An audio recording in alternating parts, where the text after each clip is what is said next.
이사야 30장 1절부터 17절입니다. 이 30장은 세 번째 화에 대한 이야기입니다. 애굽을 의지하는 자, 이 이스라엘의 애굽을 의지했다 하는 것은 오늘 우리가 세상을 의지했다라고 그렇게 바꾸어 표현을 할 수도 있겠죠. 애굽은 이제 세상을 대표하는 그런 존재라고 말할 수 있으니까요.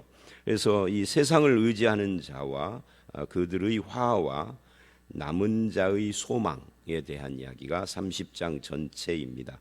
그 중에 이제 오늘 1절로 17절을 보게 된 거죠. 사실은 애굽을 의지하는 것의 화는 앞에서 이미 나왔어요. 19장 20장에서 우리가 봤던 부분입니다.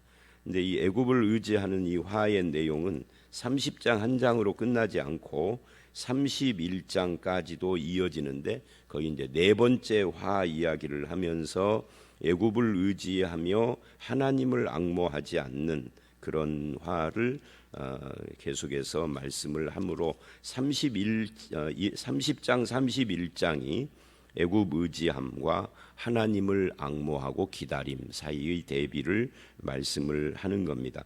이제 그 중에서 애굽을 의지하기 때문에 하나님을 앙모하지 않기 때문에 말씀 듣기 싫어하고 뭐 하나님 없다 뭐 이러고 이제 이런 이야기가 나오는 거죠. 오늘 이제 1절로 17절 그 중에 이제 세 단원으로 나눠서 본다면 1절로 7절이 첫 번째 단원입니다. 애굽을 의지함이 얼마나 어리석은가를 보여주는 건데요. 이 애굽이라는 세상은 우리에게 도움이 되지 못하고 수치만 안겨주는 대상인데 그걸 의지한다 이렇게 말을 하고 있죠. 1절을 보면 그거를 화 있을진저 한 다음에 계교와 맹약이라고 표현을 하고 있어요. 이 계교라고 하는 것은 인간의 지혜 같은 거죠. 근데 이 지혜를 계교라고 함으로 지혜가 아닌 이게 이제 헛되고 거짓된 어떤 것들을 인간의 머리에서 나온 계략 같은 것을 말하고 있는 겁니다. 이것이 1절을 읽어보면 하나님에게서부터 나온 것이 아니다. 나의 영으로 말미암는 것도 아니다. 이렇게 말을 해요. 이 맹약을 맺었지만 그게 어리석은 맹약이고 계교다 하는 것을 말을 하고 있는 거죠. 이게 애굽과 그 어떤 조약을 체결하는 것을 말을 하고 있는 겁니다. 그것을 1절 끝에 죄에 죄를 더하는 것이다 라고 또 표현을 했습니다. 이 아하스 왕의 죄하고 관계가 되는 거죠. 우리가 이사야의 구조를 수없이 반복해서 제가 말씀드렸는데 이 전반부는 아하스와 히스기야 아버지와 아들 두 왕 사이의 역사 속에서 일어난 일들을 중간 가운데다가 배치를 해서 아하스의 그 세상 의지하는 것이 얼마나 어리석은가를 보여주는 말씀이거든요. 그래서 이 아하스 왕의 죄인데 사실은 이제 아하스 시대가 저물고 히스기야 시대로 가는데 히스기야도 같은 길을 가려 한다. 또는 그런 것을 숨기려고 한다. 이런 뜻을 여기에 또 포함을 하고 있는 겁니다. 그래서 이제 2절로 5절을 보면 그들이 바로의 세력 안에서 스스로 강하려 하며 애굽의 그늘에 피하려 하여 애굽으로 내려갔다. 그런데 나에게 묻지 않았다. 나의 입에 묻지 않았다. 이 말은 하나님께 안 물었다 그 말이죠. 이게 스스로 강하려 한다. 이 말은 하나님을 의지하지 않는다. 이거하고 똑같은 말입니다. 하나님 없이 나 스스로가 강하고 내가 스스로를 지킬 수 있는 것처럼 사실은 스스로 못 지키니까 애굽에 이제 조약을 맺으려고 하는 것이죠. 그런데 하나님께 묻지 않는 그런 모습 이야기를 하고 있는 겁니다. 그러니까 이 하나님께 묻지 않고 하나님의 뜻을 구하지 않는 것이 교만이고 죄다 하는 것을 지금 말하고 있는 거죠. 3절 그러므로 바로의 세력이 너희 수치가 그러니까 내가 의지하려고 했던 그것이 수치가 된다. 애굽의 그늘에 피함이 수욕이 된다. 같은 말이죠. 이제 거기서부터 어떤 영광을 못 얻는다. 그 애굽을 의지한 것 결과 패망하게 되어지는 그걸 지금 말을 하고 있는 거고요.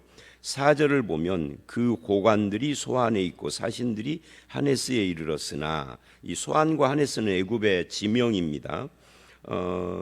당시 애굽의 수도가 소안이고 우리나라로 말하면 제2도시라고 하는 뭐 부산 같은 데가 하데스예요. 그러니까 거기에 지금 사신으로 가서 애굽의 고관들을 만나고 뭔가 조약을 맺고 하려고 하는 그런 모습을 말하는 겁니다. 5절 그들이 다 자기를 유익하게 하지 못하는 민족으로 말미암아 수치를 당하리니, 그러니까 한마디로 말하면 네가 의지하는 애굽은 저 스스로도 자기를 못 지키는 놈들이다. 저도 힘이 없어 지금 멸망 직전인데 뭐 그런 것들을 의지하러 갔느냐. 그걸 의지하니 결국 너도 수욕을 당하고 수치를 당할 수밖에 없지 않느냐. 뭐 이런 이야기를 지금 하고 있는 겁니다. 실제로 이 당시에 전에도 말씀드린 것처럼 애굽은 다른 민족에게 지배를 받을 정도로 굉장히 연약한 나라가 되어져 있어요. 여기까지를 놓고 보면 성도는 하나님이 아닌 그 어떤 것을 나의 의지로 삼고 보장으로 삼는 것이 그게 마땅한 모습이 아니다 하는 것을 보여주는 겁니다. 그 대상이 굉장한 권력자든 재력이 있는 사람이든 뭐 힘이 있는 사람이든 어떤 세력이든 그거를 의지하지 말아야 함을 보여주는 거죠. 이제 그런 의미에서 우리 스스로를 돌아볼 필요가 있습니다. 세상을 의지하는 것은 결과가 수치뿐이다 하는 거죠. 그 다음에 6, 7절을 보면 유다 사신들이 네겝이라고 하는 것은 이제 유다 남부 광야 지대입니다. 그 네겝의 사나운 짐승들이 해치는 그 광야의 위험을 무릅쓰고까지도 애굽의 도움을 얻으려고 갔다 하는 것을 지금 보여주는 거예요. 그래서 이제 뭐 사신들이 재물을 나귀에 싣고 보물을 싣고 이제 다른 나라, 요즘 같으면은 나라와 나라가 뭐 서로 조약을 맺거나 아니면은 도움을 요청하러 갈 때 뭐 보물을 싣고 가지 않잖아요. 근데 그때는 보물을 싣고 가서 약한 나라가 강한 나라에게 사정을 하는 입장이니까 그렇게 했죠. 그 대신에 요즘은 뭘 가지고 갑니까? 요즘은 이런 거 가지고 가죠. 그냥 빈몸으로 가는데 뭐 수행원 데리고 가서 지난번에 중국하고 미국이 이렇게 나빠지기 직전에 시진핑하고 트럼프 사이에 뭐가 있었느냐면 이제 시진핑이 트럼프에게 우리가 매년 미국으로부터 내가 지금 액수는 생각이 안 나는데 굉장히 큰 액수죠. 얼마 정도의 그 무역, 그러니까 수입을 하기로 하겠습니다라고. 그러니까 요즘은 이제 각국 정상이 만날 때 그렇게 보물을 싣고 가는 대신에 무역이나 아니면은 언젠가 몇 년 전에 아베가 트럼프 만날 때는 우리가 너네 나라에서 무기를 몇 억 달러치를 사주겠다라든지 이런 게 이제 보물인 거죠. 그러니까 약소 국가는 과거에 그렇게 보물을 했고 요즘은 그렇게 이제 정책적으로 뭘 제시하는 식으로 하는데 이제 그렇게 했지만 하나님의 백성들은 그것이 무익하다 하는 것을 지금 이야기를 하는 겁니다. 위험하고 공고한 땅을 지나서 찾아갔지만 그것이 자기에게 무익한 민족에게로 간 거다. 그러면 세상에서 이스라엘이나 유다에게, 이스라엘은 이제 멸망했고 유다에게 또는 하나님의 백성에게 유익한 존재는 누굴까? 없죠. 하나님 이외에는 사실은 없는 겁니다. 하나님의 백성들은 누구의 도움으로 사는가 이런 것을 지금 말하고 7절에 애굽의 도움은 헛되고 무익하니라. 그러므로 내가 애굽을 가만히 앉은 라합, 이 표현이 참 재미있죠. 이 라합이라는 것이 리워야단입니다. 이 리워야단은 바닷속에 산다는 그 괴물입니다. 그러니까 신화 속에 나오는 괴물. 그래서 이 리워야단을 악어로 번역하기도 하고 성경에서 출애굽기에서는 뱀으로 번역을 하기도 했는데 같은 단어예요. 뱀으로 번역을 했던, 악어로 했던, 리워야단으로 했던, 이런 게 이제 엄청난 그 외모의 무서운 그런 바닷속에 사는 막 흉악한 그런 괴물인데, 괴물은 괴물인데 가만히 앉아 있는 괴물이니까 이게 굉장히 재미있는 표현입니다. 겉으로는 막 얼굴이 막 험상궂게 생긴 막 알통이 우락부락하고 키가 막 1m 한 85는 되고 하는 그런 친구인데, 근데 알고 보니까 가만히 있기만 하는 친구예요.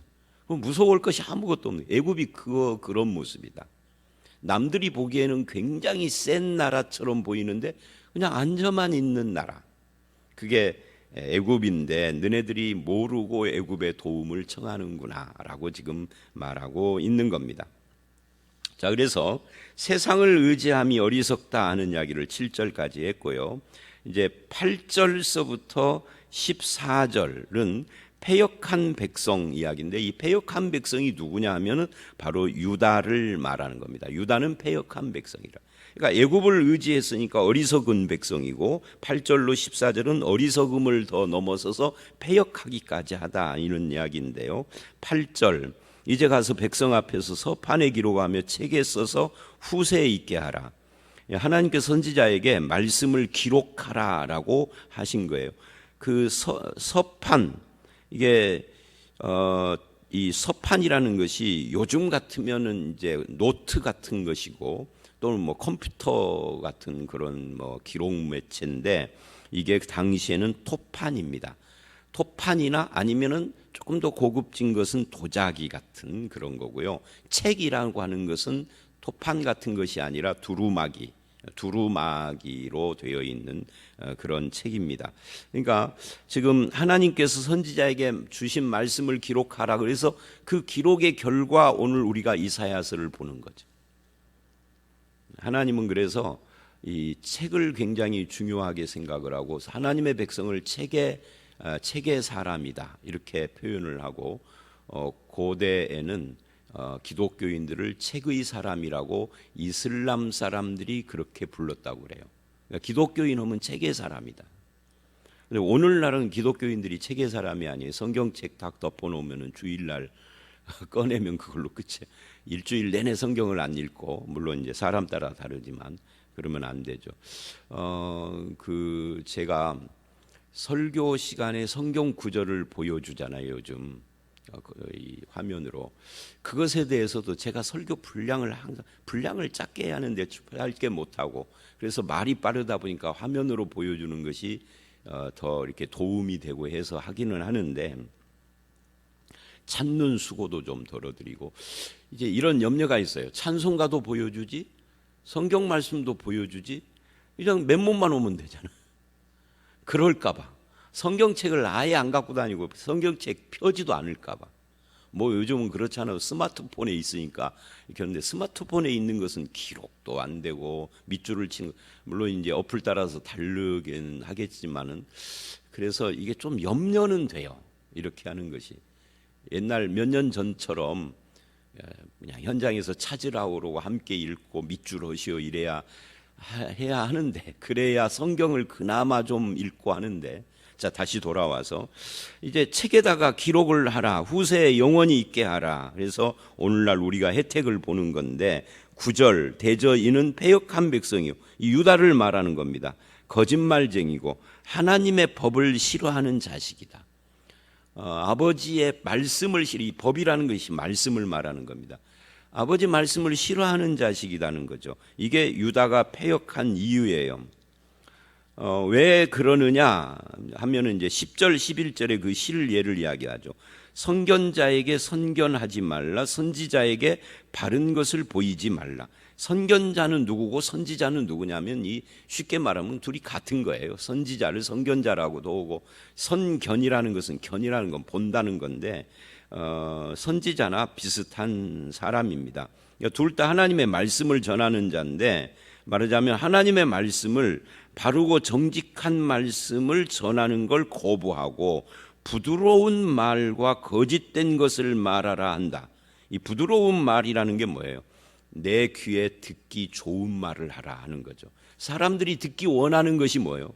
뭐 축복해주고 칭찬해주고 격려해주고 이런 것을 말하는 거죠. 그러면 부드럽지 않은 말은 뭐예요? 지적해주고 바른 것이 뭔지를 말해주고 우리가 믿는 것이 지금 잘못된 것이다라고 이야기해주고, 이거 다 부드럽지 않은 말이죠. 그러니까 사람들이 자기 귀에 듣기 좋은 말 하는 사람을 원하는 거예요. 하나님의 말씀이 아니라. 우리는 그러면서도 예배 시간에 설교를 들으니까 우리는 말씀을 듣고 있다. 그러는데 그 듣는 말씀이 참 진리의 말씀이 아닌 거예요. 다른 이야기를 하는 겁니다. 그런 실예를 우리가 요즘 계속 보고 있잖아요. TV를 통해서.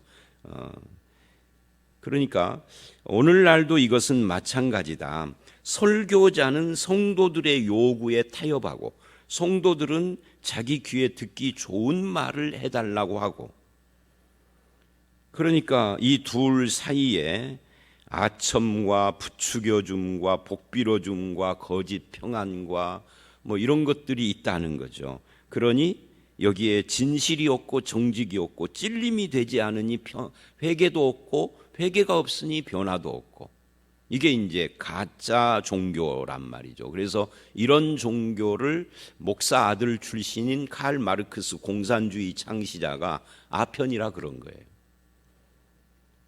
회개하지 않고 돌이키지 않고 말만 하고 위로만 하는 종교, 이게 아편 같다. 아편은 저는 안 맞아봤지만 뭐 이제 다 알고 있잖아요. 한 대 맞으면 정신이 알딸딸해지는 것처럼 주일날 교회 와서 예배드리고 좋은 말씀 들으면 알딸딸해져서 행복함인데, 행복한데 하나님이 원하는 삶은 안 살아.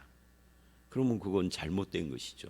그게 이제 부드러운 말 거짓된 것이라는 표현 속에 그게 다 들어가 있는 겁니다. 그 원인을 11절까지 이야기를 하고요. 바른 길을 버리고 첩경에서 돌이키라. 거룩한 일을 우리 앞에서 떠나게 하라.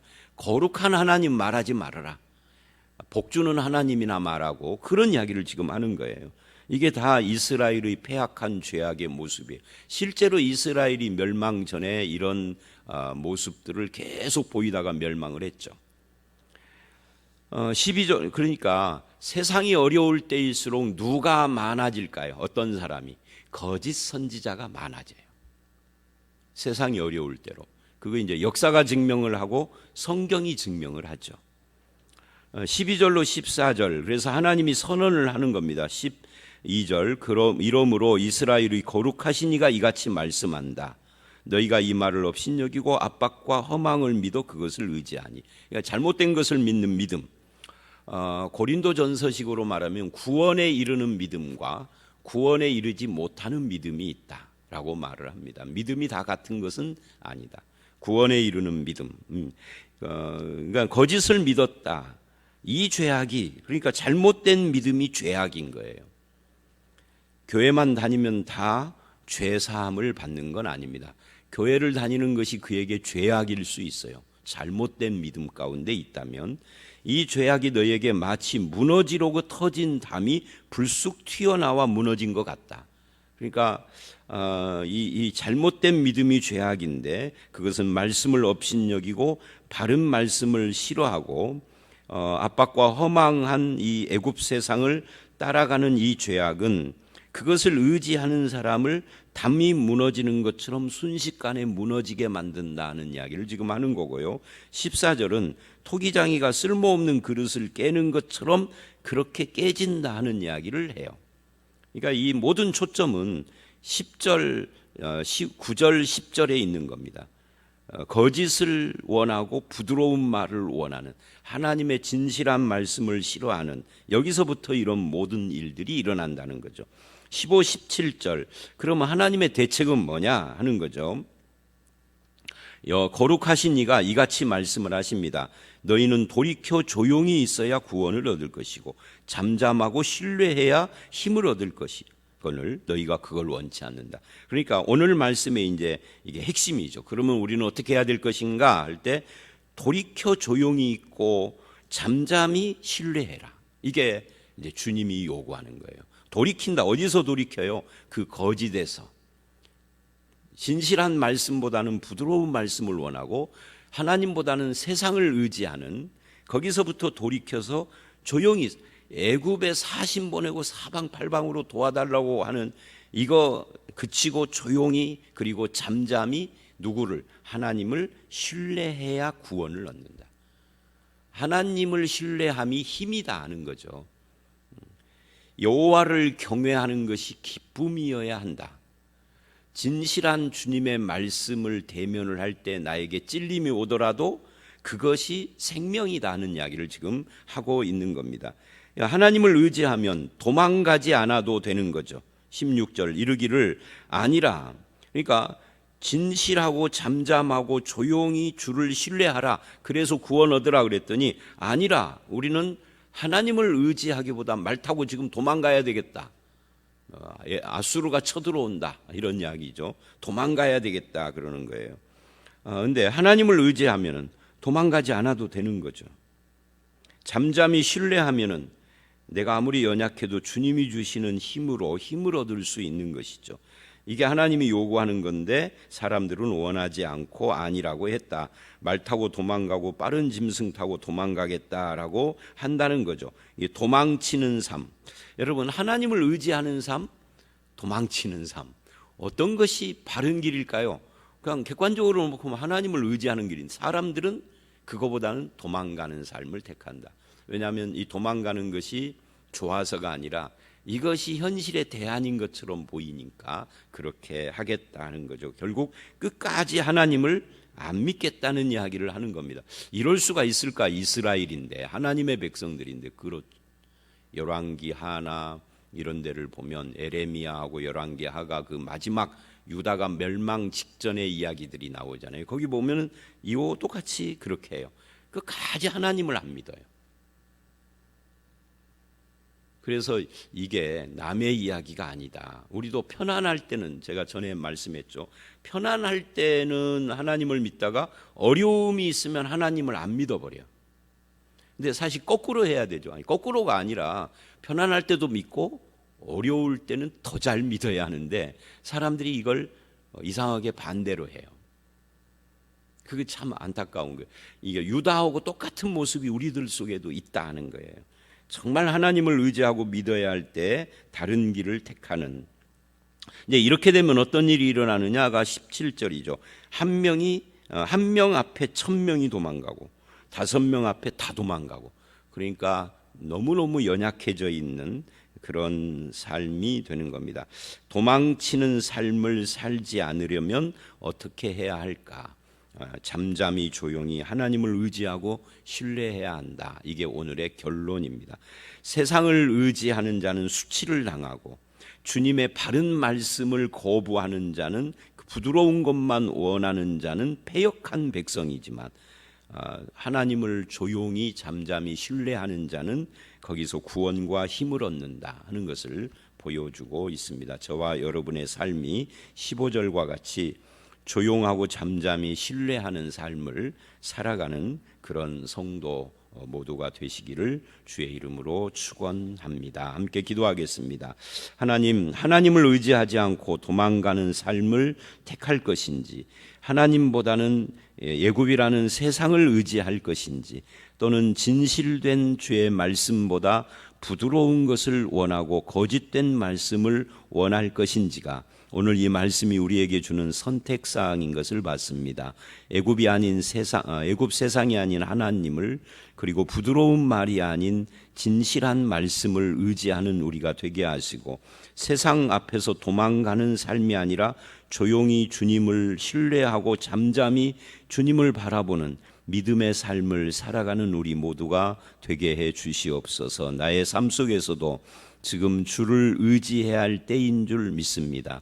또 우리나라 전체와 전 세계적으로도 코로나 앞에서 하나님을 의지해야 할 순간입니다. 주님, 우리 모두에게 긍휼을 베풀어 주셔서 잠잠히 주님을 신뢰하는 자에게 주시마 약속하신 구원과 힘을 허락해 주시옵소서. 오늘 이 하루도 주와 함께 동행하기를 원하옵고 예수님 이름으로 기도드려 싸움나이다. 아멘.